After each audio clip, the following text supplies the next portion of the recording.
कामिल अली आगा साहब मौजूद हैं, तो क्योंकि आज बड़ी अहम डेवलपमेंट्स हैं तो ज़रा उनसे मैं पूछ लूं कि क्या अब तक हुआ है। कामिल अली आगा साहब, बहुत शुक्रिया आपका वक्त देने के लिए। ये फरमाइएगा कि आज पीटीआई के वफ्द को मुलाकात करनी थी परवेज़ इलाही साहब से और तारीख डिसाइड करनी थी कि एतमाद का वोट वो कब लेने जा रहे हैं, तो ये फैसला हो गया है, मुलाकात हो गई है या मुलाकातें भी होना है? जी, मुलाकात जारी है जी। इस वक्त जोहर पैलेस में लाहौर के अंदर मुलाकात हो रही है और ये पिछले कोई 1.5-2 घंटे से जारी है। ठीक है, तो सर क्या आपका सेंस है कब तक एतमाद का वोट आप ले सकेंगे? पीटीआई तो कह रही है उसके 177 बंदे पूरे हैं, आप अपने 10 बंदे पूरे कर लीजिए। जी, हमारे भी इंशाल्लाह पूरे हैं जी। एक लेडी जो है वो बाहर तशरीफ ले गई हुई है, वो आ रही हैं इंशाल्लाह, तो पूरे हैं हमारे बंदे। ठीक है, तो किस तारीख तक सर मुतवक्के है कि एतमाद का वोट हो जाए?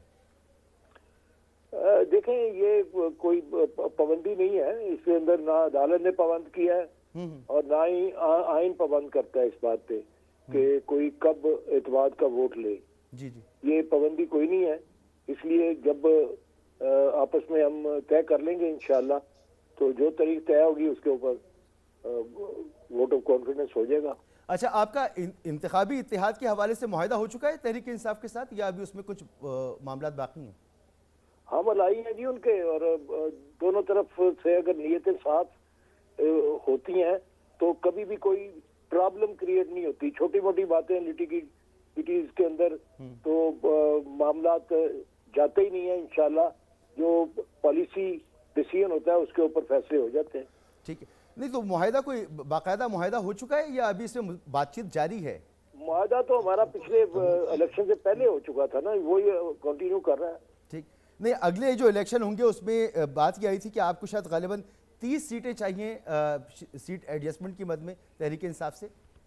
ये इस किस्म की कोई बात कभी हुई नहीं कि इतनी सीटें चाहिए, इतनी नहीं चाहिए, या इतनी देंगे या इतनी नहीं देंगे, ये बात नहीं है। सीट एडजस्टमेंट में होती है। सीट देखे ना, जो सीटें पीटीआई की हैं वो पीटीआई इलेक्शन लड़ेगी, जो नून लीग हमारी काफ लीग की हैं उसके ऊपर हम इलेक्शन लड़ेंगे, उसके ऊपर कोई तजाद नहीं है।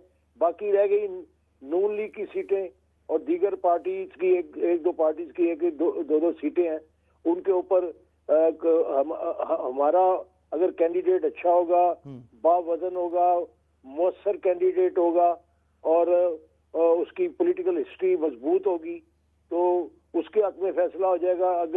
अगर पीटीआई का कैंडिडेट मजबूत होगा, मौसर होगा और उसके जो पॉलिटिकल हिस्ट्री है उसकी बेहतर होगी, तो बैकग्राउंड बेहतर होगी। ठीक, और सर होता तो इसी तरह से, मगर आप दोनों तो एक पार्टी नहीं है ना, तो आपके दरमियान कोई मुआहदा होना है बाकी है या नहीं होना? बस जो हो चुका वो हो चुका, अब बस नंबर पूरे कर दें, या अभी कोई बातचीत है कि अगला इलेक्शन होगा तो आपको अगली गवर्नमेंट में क्या मिलेगा, ये तय होना है अभी? ये देखेंगे, एतमाद का वोट जो है या अदम एतमाद का वोट है, ये कतई तौर पे मशरूत नहीं है सीट एडजस्टमेंट के साथ। ये हमारा आपस में मुआहदा है, उसके ऊपर इंशाल्लाह ताला अमल दरामद हो जाएगा। ठीक, तो सर इस वक्त जो सूरत हाल है, ये कहा जा रहा है कि कुछ बंदे आपके चौधरी परवेज़ इलाही साहब से डायरेक्शन ले रहे हैं, कुछ चौधरी शुजात हुसैन साहब से डायरेक्शन ले रहे हैं, इसीलिए ये गुम की कैफियत है। पीडीएम भी इसीलिए बड़ी मुतमईन थी कि वज़ीर आला साहब एतमाद का वोट नहीं ले सकेंगे, तो इस हवाले से क्या सूरत हाल है? देखें, पार्लिमानी पार्टी का इजलास हुआ, सबको आपके कैमरे वहां पे मौजूद थे, वहां पे 9 लोग मौजूद थे और 10वीं जो हमारी लेडी हैं वो स्काइप के ऊपर मौजूद थी, तो 10 के 10 लोग जो हैं उनकी प्रेजेंस थी।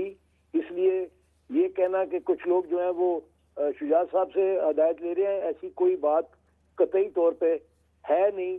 बिल्कुल यकजान है हमारे सारे मेंबर्स, और इंशाल्लाह जिस दिन इजलास होगा इंशाल्लाह इस सिलसिले में सारे पूरे के पूरे हाजिर होंगे इंशाल्लाह। सर, असेंबली तहलील कब तक हो जाएगी? 11 तारीख से पहले हो जाएगी, 11 जनवरी से पहले?